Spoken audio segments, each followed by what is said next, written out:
Hello everyone and welcome back to Tech Idea. Here we make tutorials on topics that might be helpful to you in one way or the other. And today I'm going to be showing you guys on how you can customize and personalize your Windows 11 to however you want. So once you right click and go to personalize, you're going to be greeted to this menu.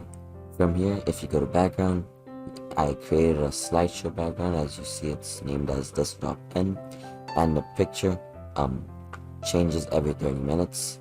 It's shuffle, and I put the format on fill. So this is a slideshow. You can go to contrast themes. Once you're in contrast themes, you can always change the contrast on however you want it. I don't really want to change my contrast, so we're just keeping it the same way. You can come to colors. From here, you can change your accent colors, turn on your transparency. As you see, if I turn off my transparency, these they don't look that nice anymore, do they? Once you turn it back on, as you can see, it matches up with the background color. And my accent color, it's currently purple, but you can change it to whichever color you want. And then if you go to themes, from here you will have multiple themes, right?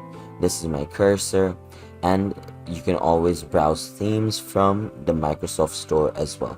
You know, it's very similar, just like the Samsung theme store.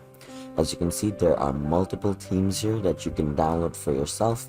Now, we don't want to change our theme, so we're keeping it the same way it is.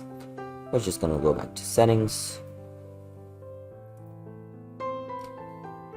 So we'll just go back, and that's about it. You can always change up your lock screen to however you want it.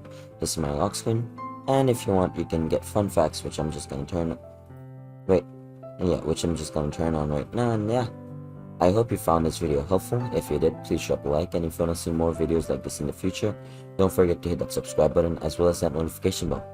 Thank you so much for watching. Bye bye.